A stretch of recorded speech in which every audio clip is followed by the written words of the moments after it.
2027 मध्ये येऊ घातलेला सिंहस्थ कुंभमेळा नाशिक आणि त्र्यंबकेश्वर या ठिकाणी मागील कुंभमेळ्यांपेक्षा काही आपण अतिरिक्त त्याच्या नियोजनामध्ये काम करणार आहोत।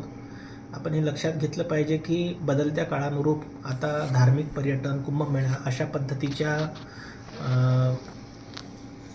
कार्यक्रमांमध्ये किंवा उपक्रमांमध्ये किंवा सोहळ्यांमध्ये मोठ्या प्रमाणावरती देश विदेशातून भाविक येतात आणि ही संख्या दिवसेंदिवस वाढत आहे।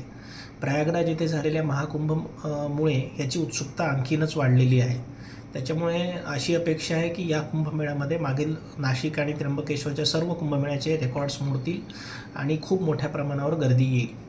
या पार्श्वभूमीवरती आपण जे काही शासनातर्फे जनतेच्या आणि सर्व सिविक सोसायटीच्या मदतीने जे काही नियोजन करणार आहोत त्याच्यामध्ये 3 महत्त्वाच्या गोष्टी आहेत।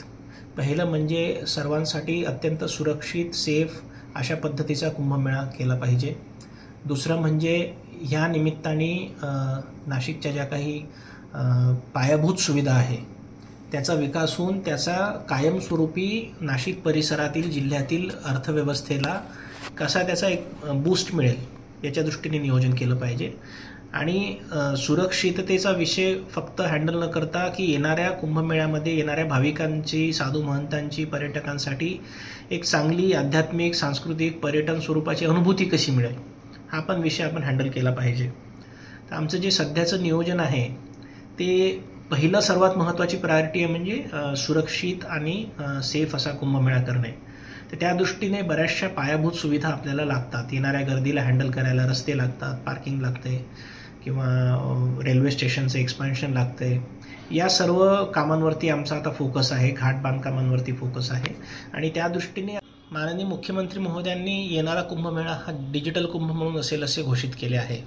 त्याचा एक घटक म्हणजे AI तंत्रज्ञानाचा वापर करून आपल्याला काय काय नियोजन करता येईल तो आपल्याला बघायचा आहे। तर याच्यामध्ये आपल्याला सर्वात महत्त्वाचा वापर असा राहणार आहे की मोठ्या प्रमाणावर जे CCTV कॅमेरा लागणार आहेत त्याच्यावरती AI तंत्रज्ञानाचा वापर करून आपल्याला जी येणारी गर्दी आहे त्याच्या नियंत्रणासाठी काही अलर्ट्स डिटेक्ट करून ते पोलीस आणि महानगरपालिका आणि त्र्यंबकेश्वर नगरपालिकेच्या कंट्रोल रूमला देऊन त्याच्यातून एक उत्कृष्ट प्रकारे आपल्याला गर्दी व्यवस्थापन जर करता आली तर याच्यामुळे दुर्घटना तर टळूच शकतात पण नागरिकांना देखील अधिक सुखद पद्धतीने त्यांचा प्रवास आणि चालणे आणि गाड्यांचा वाहतूक हे होऊ शकते। तर हा एक खूप मोठा कॉम्पोनंट त्याच्यामध्ये असणार आहे। याशिवाय आपण जे मनोरंजन किंवा मग एंटरटेनमेंटची जी काही वेगवेगळी उपक्रम घेणार आहोत त्याच्यातही या अत्याधुनिक तंत्रज्ञानाचा चांगल्या पद्धतीने वापर होऊ शकतो। रामकालपथ हा महत्त्वाकांक्षी प्रोजेक्ट भारत सरकारने मंजूर केला आहे आणि त्याची अंमलबजावणी महानगरपालिका नाशिकमार्फत सुरू आहे। तर त्या प्रकल्पामध्ये रामकुंड ते काळाराम मंदिर आणि परिसर या पूर्ण एरियामध्ये जे काही पुरातन स्ट्रक्चर्स आहेत त्याला एक चांगलं रूप देणे, त्या भागातलं एक चांगलं अर्बन डिझाईन किंवा नागरी व्यवस्थापन करणे अशा पद्धतीचा हा प्रोजेक्ट सध्या प्रगतीपथावर आहे आणि काही महिन्यांमध्ये हा प्रोजेक्ट कंप्लीट करून आपल्याला त्या भागाचं एक बदलतं स्वरूप पाहायला मिळेल अशा पद्धतीचा विश्वास मला वाटतो। गतवर्षीपेक्षा यावेळेस मोठ्या संख्येने भाविक येणं अपेक्षित आहे आणि याच्यापैकी एक खूप मोठा वर्ग हा रेल्वेने येणं असं अपेक्षित आहे। तर नाशिक रोड रेल्वे स्टेशनचं विस्तारीकरणाचं काम रेल्वे विभागामार्फत सुरू करण्यात येत आहे। याशिवाय त्या ठिकाणी मोठ्या प्रमाणावर होल्डिंग एरिया जिथे की नागरिकांना थांबवता येईल म्हणजे गर्दी व्यवस्थित आपल्याला त्याचं संनियंत्रण करता येईल ते सुद्धा करण्यात येत आहे। या रेल्वे स्टेशनपासून इनर पार्किंग अंतर्गत पार्किंग व्यवस्थेपर्यंत आपल्याला शटल बसेस महानगरपालिकेच्या आणि ST महामंडळाच्या सोडण्यात येणार आहे जेणेकरून रेल्वेतून येणाऱ्या नागरिकांना बसद्वारे जवळच्या घाटापर्यंत जाता येईल आणि परत येताना पण तशाच पद्धतीची व्यवस्था प्रोव्हाइड करता येईल। याशिवाय आणखी 4 रेल्वे स्टेशन कसबे सुकेने, खेरवाडी, ओढा आणि देवळाली याचाही वापर करण्यात येणार आहे आणि विशेषतः त्या ठिकाणी देखील स्पेशल गाड्या रेल्वेमार्फत सोडण्यात येणार आहे। इतरही रेल्वे स्टेशन्स जसे असतील घोटी वगैरे त्यांचाही कसा वापर करता येईल याचा आम्ही विचार करत आहोत। रेल्वेसोबत आमच्या जवळपास 5 ते 10 बैठका आतापर्यंत झालेल्या आहेत आज आणि ह्यांचं सतत संपर्कात असून रेल्वेद्वारा यावेळेस चांगल्या पद्धतीची व्यवस्था उपलब्ध करून दिली जाईल असा मला विश्वास आहे।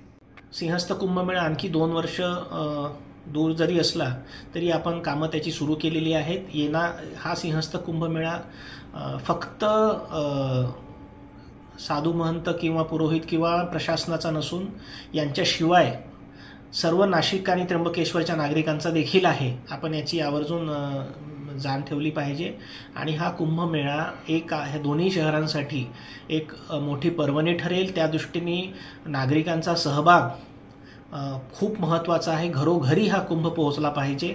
त्या दृष्टीने आम्ही वेगवेगळे उपक्रम निश्चितच हाती घेऊ आणि त्याच्यामध्ये नागरिकांनी आपलं सहकार्य करावं. स्वयंसेवक म्हणून त्यांना कसं मदत करता येईल किंवा या निमित्ताने जे पर्यटन आणि धार्मिक पर्यटनाशी संबंधित व्यवसायात आहेत किंवा येऊ इच्छितात त्यांना त्यांचा स्वतःचा व्यवसाय कसा मोठा करता येईल या दृष्टीनेही त्यांनी प्रयत्न करावे असं मी आवाहन करतो.